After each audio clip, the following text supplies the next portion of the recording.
Xin mến chào cô chú anh chị và các bạn. Vân rất vui khi quý cô chú anh chị và các bạn đã trở lại với kênh YouTube của Vân nha. Hôm nay Vân xin chia sẻ đến cô chú anh chị và các bạn một món ăn cũng rất ngon, nhất là các bé ở trong nhà mình á rất là thích nha. Vân chuẩn bị ở đây là một củ khoai môn sáp, 20g nấm mèo khô, một củ hành tây, 5 quả cà chua, một ít hành lá ngò rí, 30 quả trứng cút, 300g mọc, 300g thịt bằm, 20g hành tím và 20g tỏi. Cho phần nấm mèo đã chuẩn bị, chúng ta sẽ ngâm cùng với nước đến khi nấm mèo nở. Trứng cút chúng ta mang đi luộc 10 phút kể từ khi nước sôi nha. Khi luộc thì mình sẽ bỏ vào đây là nửa muỗng cà phê muối.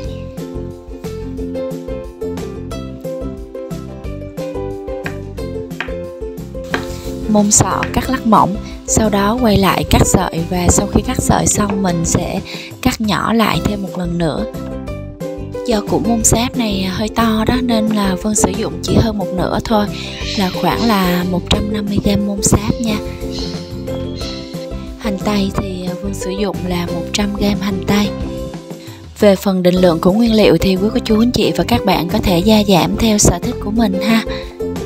Nhưng mà môn là hành tây cũng như nấm mèo, chúng ta cũng không nên bỏ nhiều quá so với cái lượng mọc đã chuẩn bị. Nếu mà phần rau củ á, mình chuẩn bị nhiều quá so với lượng mọc đã chuẩn bị thì khi chúng ta trộn chung với mọc với thịt thì cái phần thịt á, nó sẽ giảm cái độ kết dính xuống. Và khi chúng ta chiên á, phần thịt nó sẽ rớt ra, rau củ nó sẽ rớt ra ha.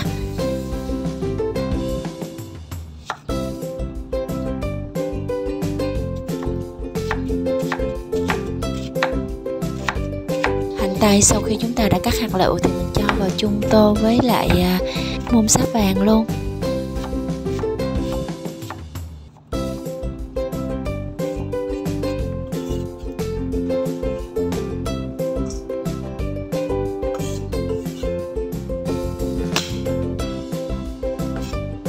Hành tỏi mình đập dập và băm nhuyễn luôn.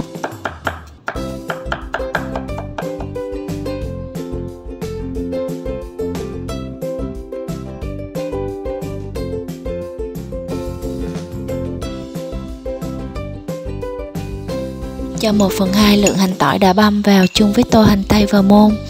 Về phần nấm mèo mình cắt nhuyễn và băm nhỏ, mình cho luôn vào trong tô môn ha. Nấm mèo mình cũng băm sơ sơ thì không cần phải băm nhuyễn lắm đâu.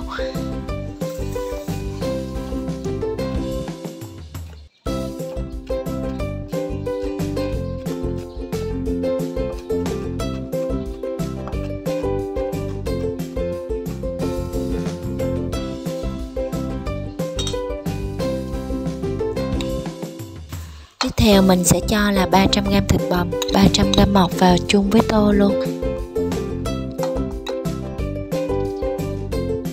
Nêm vào đây là 1/2 muỗng canh hạt nêm, 1/2 muỗng canh bột ngọt,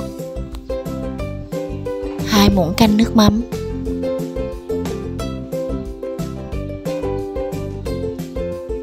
2/3 muỗng cà phê tiêu xay.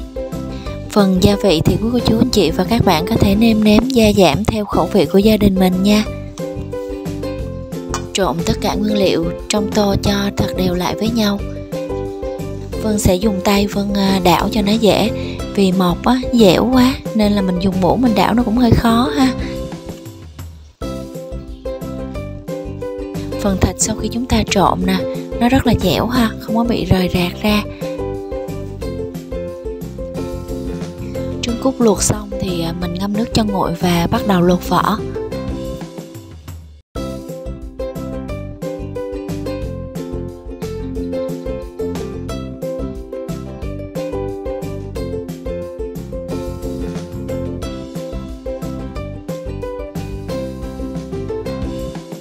Bây giờ chúng ta sẽ dùng tay lấy một lượng thịt vừa đủ như thế này, nhỏ nhỏ thôi, để mình đủ mình bọc cái trứng cút vô là được. Lấy một cái trứng cút nè, bỏ vào chính giữa và mình gói vo tròn lại.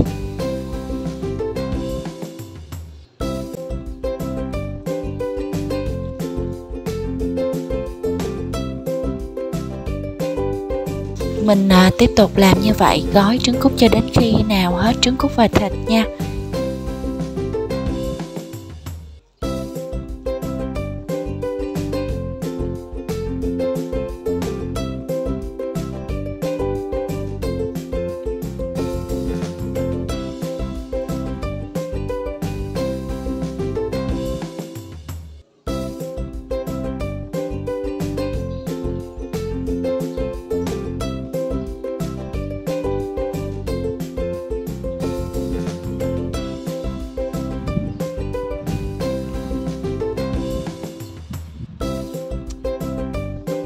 Khi trứng cút đã vo viên với thịt xong thì Vân chuẩn bị một cái chảo cho vào đây một lượng dầu tương đối nhiều một chút.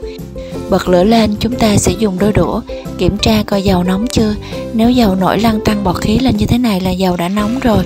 Bắt đầu mình sẽ bỏ viên thịt vào mình chiên. Trong quá trình chiên thì chúng ta để lửa nhỏ vừa thôi ha, để tránh cho thịt nhanh bị cháy.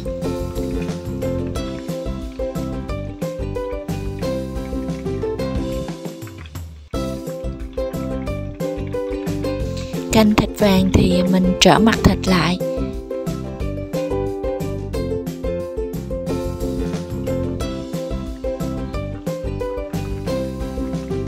Bây giờ thịt đã vàng đều hai mặt rồi nè, mình sẽ gấp thịt ra nha.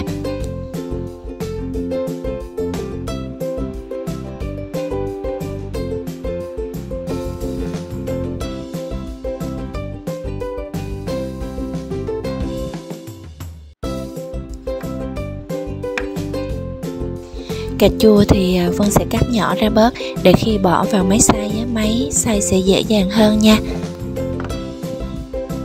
Làm sốt cà thì chúng ta nên chọn những quả cà chua chín đỏ để khi mình làm sốt thì cái màu sốt của mình sẽ đỏ đẹp hơn.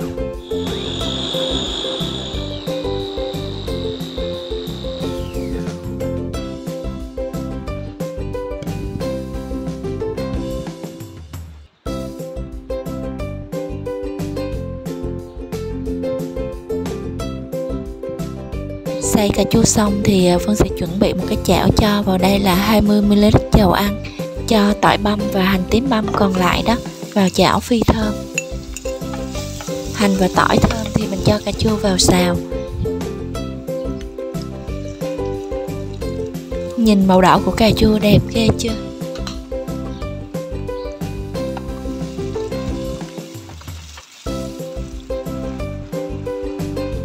Vân cho thêm vào chảo cà chua là 300ml nước lọc. Nêm thêm 2 muỗng canh nước mắm, nửa muỗng cà phê muối,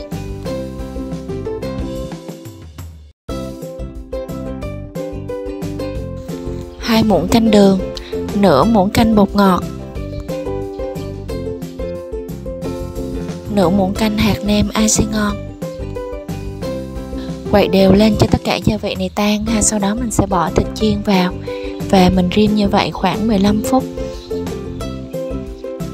Khi quý cô chú anh chị và các bạn thấy nước sốt cà rút xuống, nước sốt cà đã thấm đều vào trong từng viên thịt thì chúng ta tắt lửa được rồi. Rưới lên trên thịt một ít nước sốt cà, trang trí thêm một vài cọng ngò nữa. Vậy là món thịt viên sốt cà đã được nấu xong. Mến chúc quý cô chú anh chị và các bạn xem video thật là vui vẻ. Và không quên ấn like, share, đăng ký kênh để ủng hộ tinh thần cho Vân nha. Còn bây giờ xin mến chào tạm biệt và xin hẹn gặp lại mọi người ở video sau vào thứ Sáu tuần tới lúc 6 giờ tối.